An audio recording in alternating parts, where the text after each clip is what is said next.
Welcome back, dear friends, to the next part of our session today. We are trying to understand the verses from the fountainhead of the East, the Bhagwad Gita. We have to understand that this is not a religious book to be just recited on certain occasions, but it is a book which teaches us how to lead our life properly, how to manage our life properly. So whenever we read the verses, just visualize that these are your own questions which you're asking your higher self and getting the answers from there, right? So we are in the chapter 2. We have discussed quite a few of them, and today we are going to do 2.48 and 2.50. Right, Sanjana? That's what we are doing. Yeah, I cannot see Menka, ma'am. Are you there? There you are. Yes, okay. I am here. Yeah. Okay. So Menka, ma'am, 2.48. Let me share my screen also.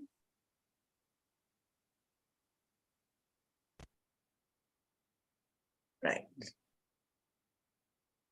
Divine morning everyone. हाँ जी। हम पहले last week के recap कर लेते हैं 2 श्लोक। Yes, ma'am. That was also very nice and important. हाँ जी। Last week हमने किया था 245 त्रैगुण्य विषयावेदा, जिसमें था कि तीनों गुणों के से हमें ऊपर उठ जाना है, तीनों गुणों के आसक्ति में रह के हमें कर्म नहीं करने हैं। उसमें कि निर्द्वंदो, द्वंद्वों से मुक्त हो जाना है, नित्य सत्वस्थो, सत्व में स्थित रहना है, निर्योग क्षेम, निर्योग क्षेम मतलब संचय से मुक्त हो जाना और आत्मवान बनना। हाँ, आत्मा में स्थित रहना, आत्मज्ञानी बनना, ये था इस श्लोक में कि गुणों से ऊपर उठ के द्वंद्वों से मुक्त होके सत्व में स्थित रहना, आत्मवान बनना। इसके बाद में हमने देखा था 47 नंबर, कर्मण्येवाधिकारस्ते मा फलेषु कदाचन मा कर्म फल हेतुर्भूत ते संगोस्त्व कर्मणि,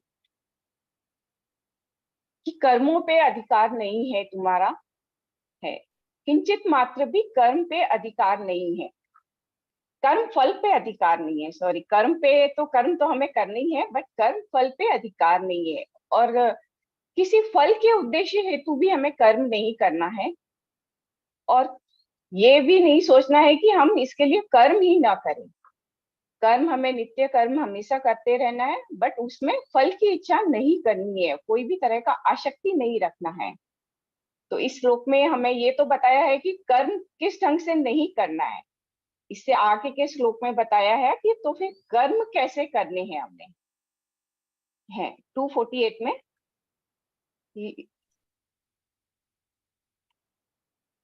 योगस्थ कुरु कर्माणि संगम त्यक्त्वा धनंजय सिद्धय सिद्धयो समो भूत्वा समत्वं योग उच्यते। Next slide.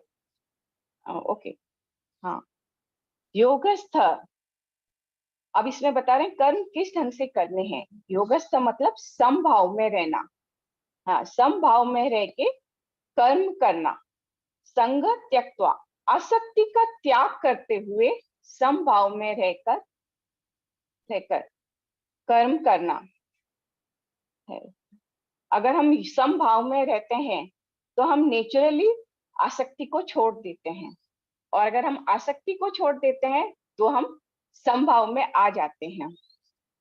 तो है, पर यहाँ पे इस श्लोक में दोनों ही शब्दों का यूज किया गया है कि योगस्थ और आसक्ति। आसक्ति होती है मन के लेवल पे, तो हमें अपने मन के लेवल से ऊपर उठ के समभाव में रह के कर्म करना है।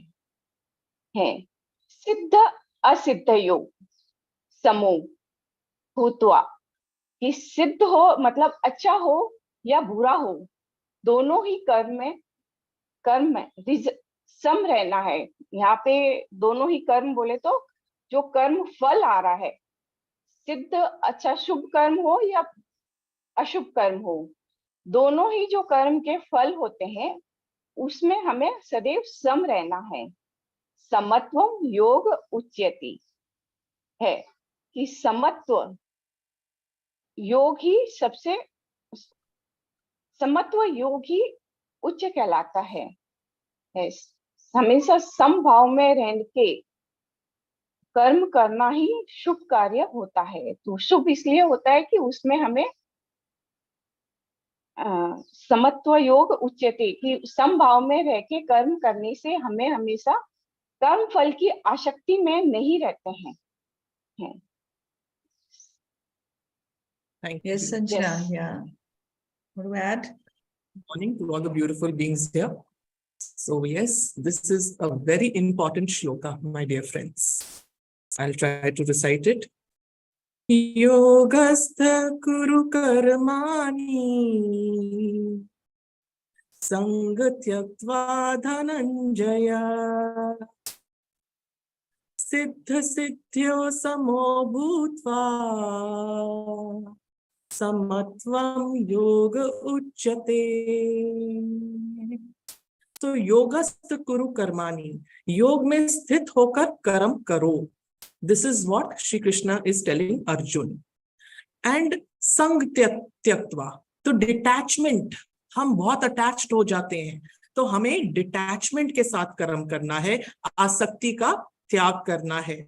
सिद्ध सिद्धियों मतलब आपको सक्सेस मिले लाइफ में, फेलियर मिले, आप उसमें आप इक्वानिमिटी में रहें, be in that tranquil state. What ever you get, लाभ मिले, हानि मिले, what ever you get, you be in that equanimous state. Samatvam yog uchte, the person who is established in yog. So what is yog? पहले तो वो समझो, it is not that superficial yoga. No, deeper meaning योग का क्या है? Union with self. Union of self with self is योग. जब हमारा लोअर नेचर और हायर नेचर में यूनियन हो जाता है, that is योग. So when you do action in yoga, in that selfless state without attachment, so perfection in life is possible only if you are established in yoga. तो त्यागी बन जाओ, attachment छोड़ दो. This is what he is trying to teach Arjun.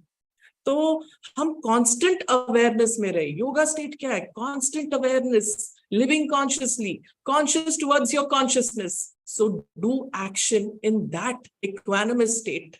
So being in that equanimous state is yoga.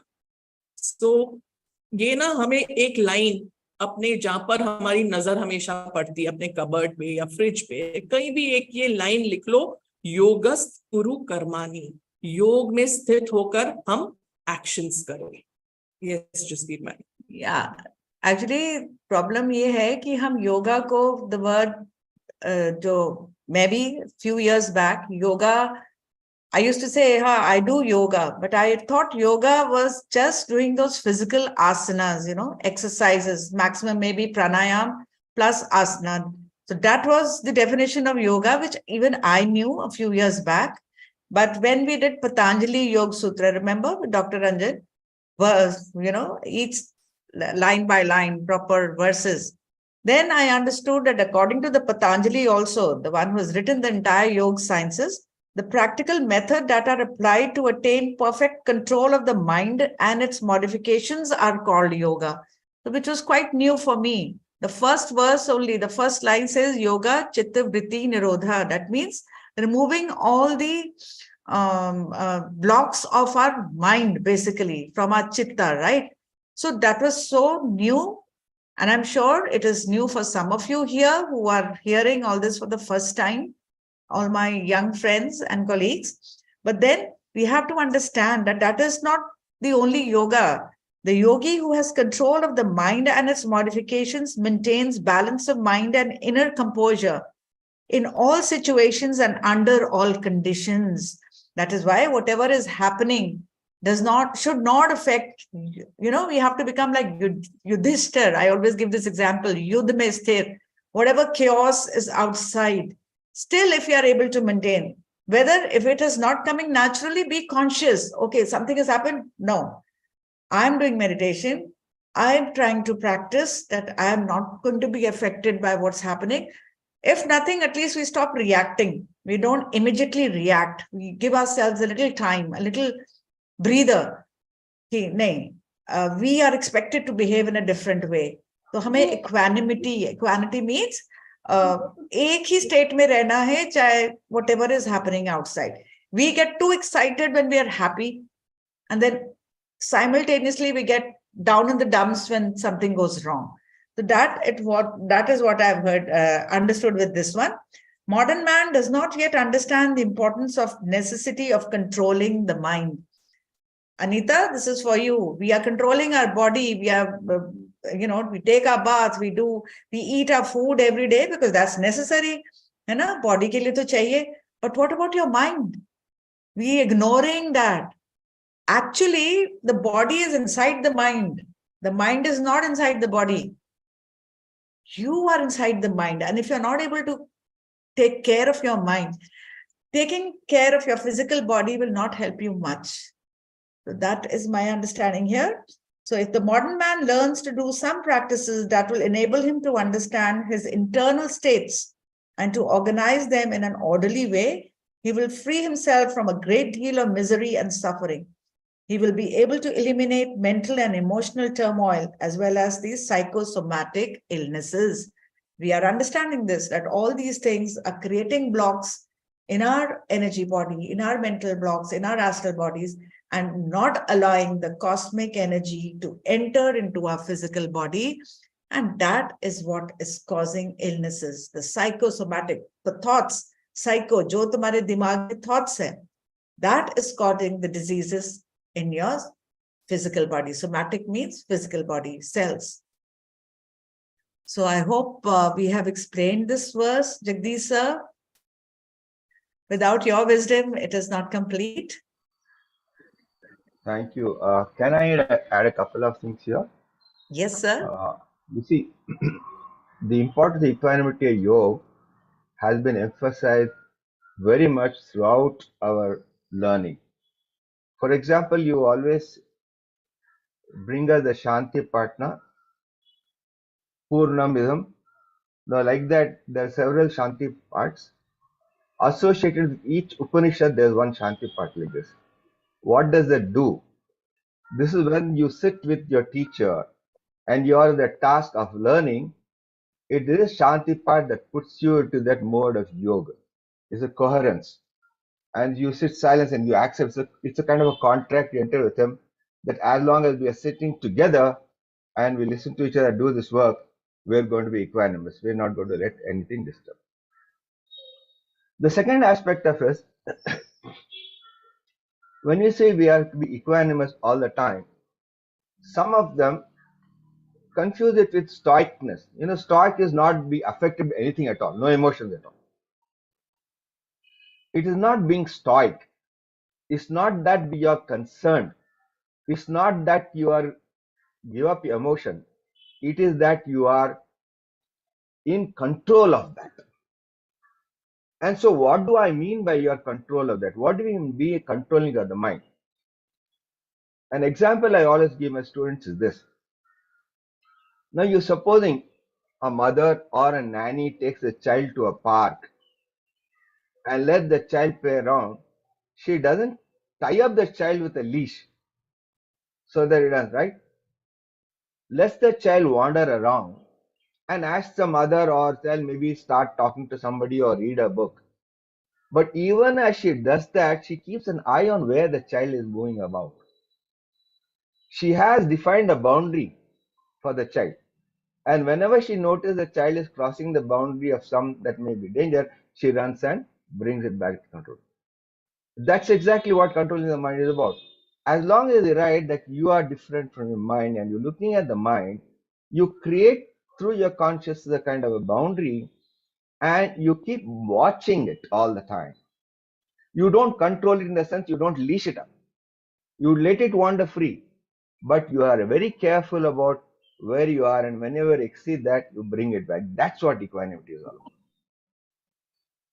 You let it move free, and when myriad is going off, and then you bring it back. And that's what is controlling in the mind is all about.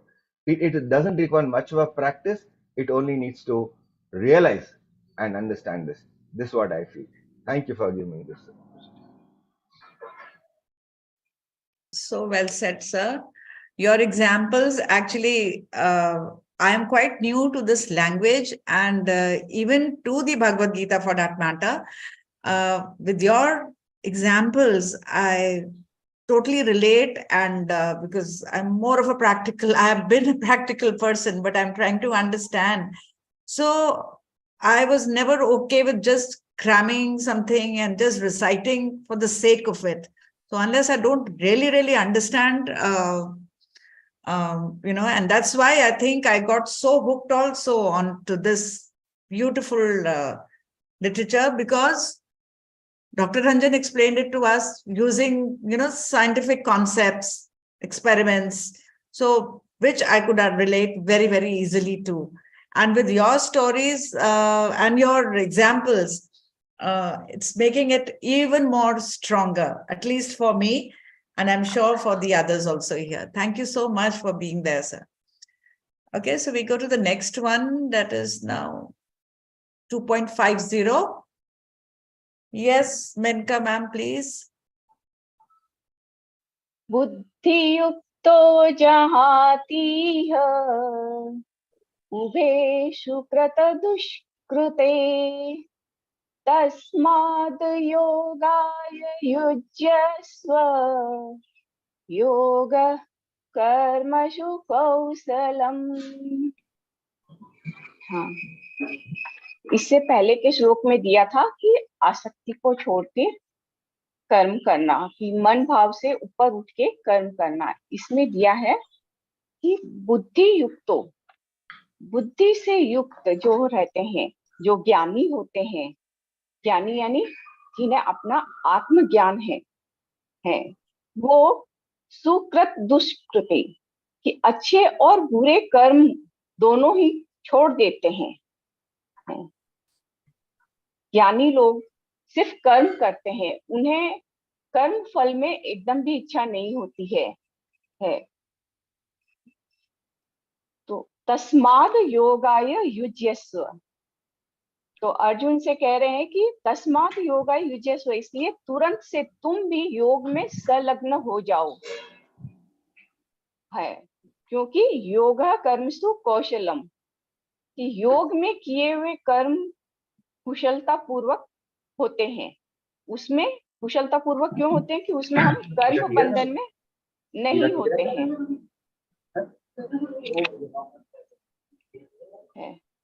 ज्ञानी लोग कभी भी अपने अच्छे और बुरे कर्म फल में नहीं होते हैं, क्योंकि उन्हें पता है कि अच्छे और बुरे, शुभ या लाभ, मान या हानि, ऐसी भावना से अगर हम कर्म करेंगे तो हम और कर्म बंधन में बंधेंगे और जन्म मृत्यु के चक्कर में रहेंगे। इसके लिए बुद्धि युक्त जो आत्मज्ञानी है वो कभी भी ही कर्म फल इच्छा से कम कर्म नहीं करते हैं। तो अर्जुन से यही कह रहे हैं कि तुम भी तुरंत से योग में स्थित हो जाओ।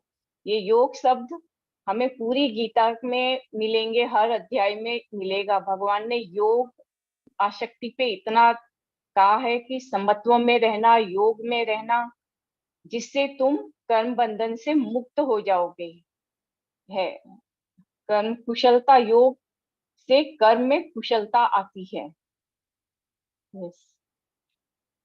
Ma'am. Yes, Sanjana. Thank you Menka ma'am, बहुत अच्छी तरह से आपने समझाया। So I'd like to recite. बुद्धि युक्तो जहातीह उभे सुकृत दुष्कृते तस्माद् योगाय युज्यस्व योगः कर्मसु कौशलम। तो वन हु हैज विजडम, जो बुद्धिमान है, He discards things as good or bad. And he comes out of the fruits of action and freedom from the cycle of birth and death. So he's telling Arjuna to devote yourself to yoga. So yoga brings excellence in action. योगस्थ कुरु कर्माणि. तो और हमने पहले देखा, फिर अब इसमें हमने देखा कर्मसु कौशलम. तो कर्म में कौशलता. Yoga brings proficiency in Karma. तो हम पहले तो हम आसक्ति में ना रहें और ट्रैंक्विल स्टेट में रहें, समता में रहें. योग में हमारा कर्म कैसे होगा फिर? Skilful, selfless. So excellence in performance comes through yoga when we are established in yoga. तो हमें आसक्ति नहीं रखनी है. Non-attachment, Samta, these two things we should remember. तो skillfulness के साथ, selflessness के साथ हम अपना कर्म कर सकते हैं. Yes. Yeah. Yeah. So these are the two basic words which are a takeaway. Tranquility and the equanimity. I mean, not getting disturbed and being in the same state of mind all the time, and not getting disturbed by the outcome of our performance, whatever we are doing. So whereas action performed with selfish desire binds one to the object of the world, actions done with non-attachment leads to complete freedom. So we are here looking for complete freedom. So disciplined mind, and for that we need a disciplined mind, and non-attachment are two important requisites for performing skillful action. So a disciplined mind, which we do with our meditation, we are sort of, cleaning up our mind, making it work more efficiently here. If these qualities are absent, the mind is continually tossed by preoccupation with gain and loss, success and failure. If a mind is not properly disciplined, so we are always thinking about what am I going to gain out of it? What have I lost from it? So if we get stuck over there, we are not going to proceed any further, right? So disciplined action is definitely superior to inept and harmful action. This is clear when we examine the fruits of each. So you see the fruit of each, when you are doing it for a competition or to get something out of it, you're not going to be at ease. But when you forget about the outcome, that state of mind is going to be totally blissful.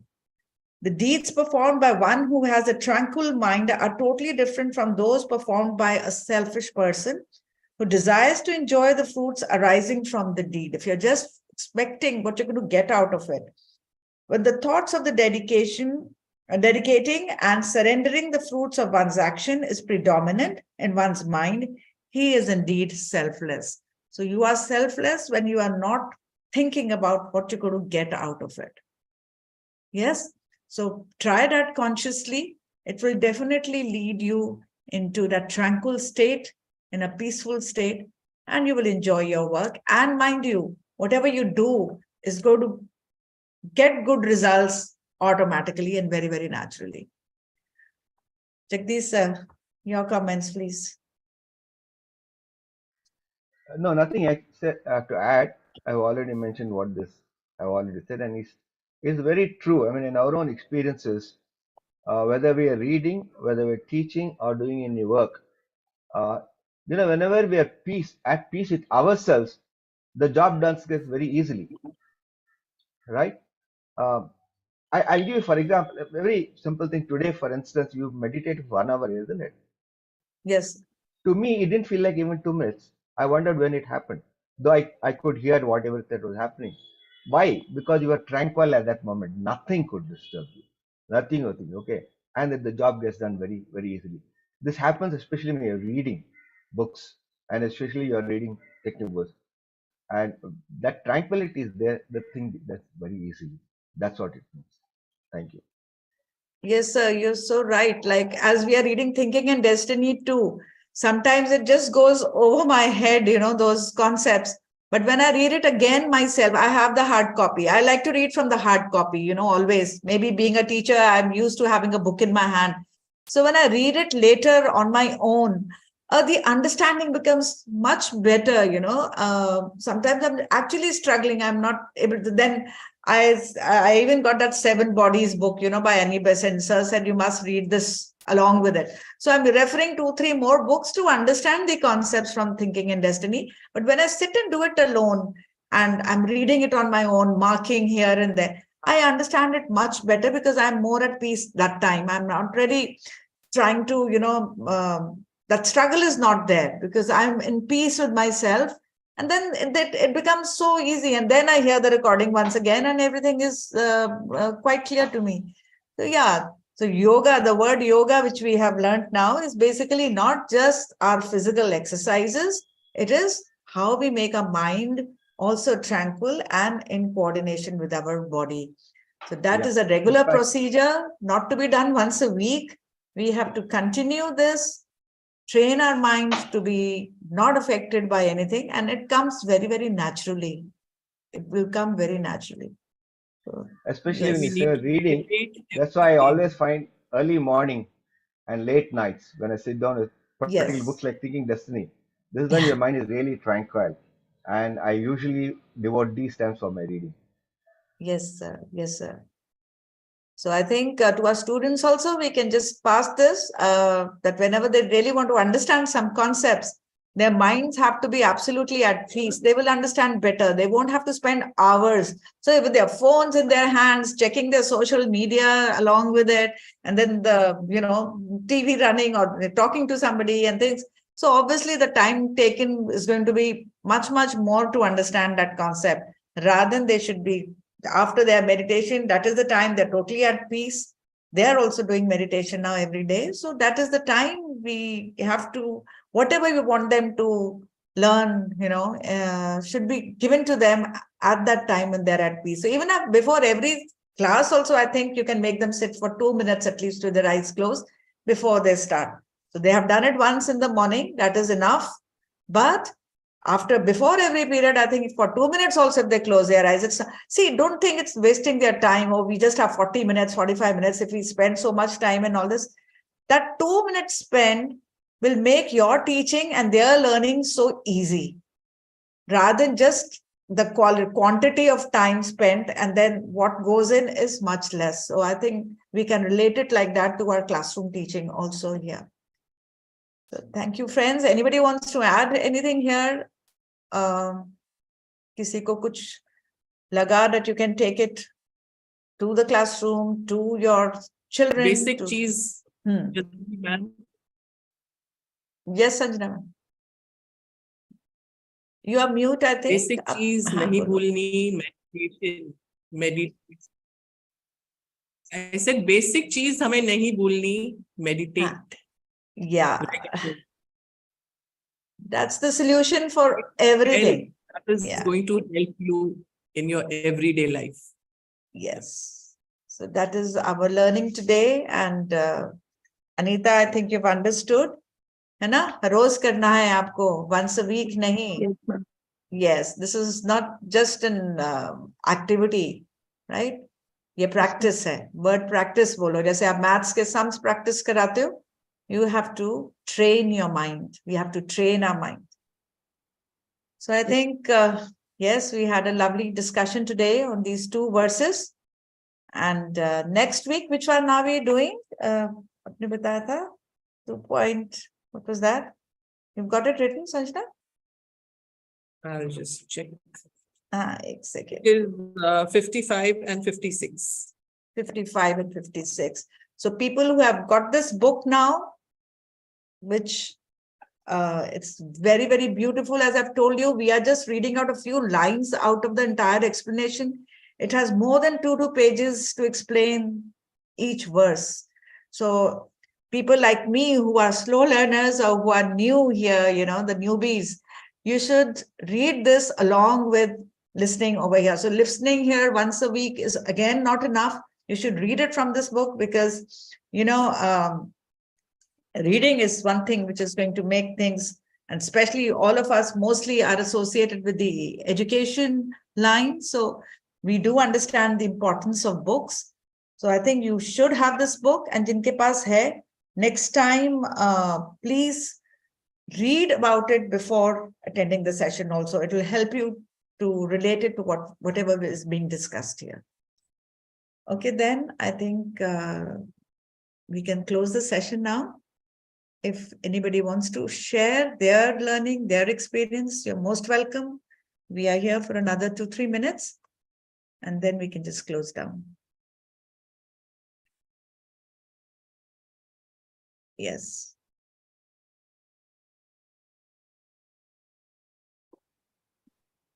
Okay.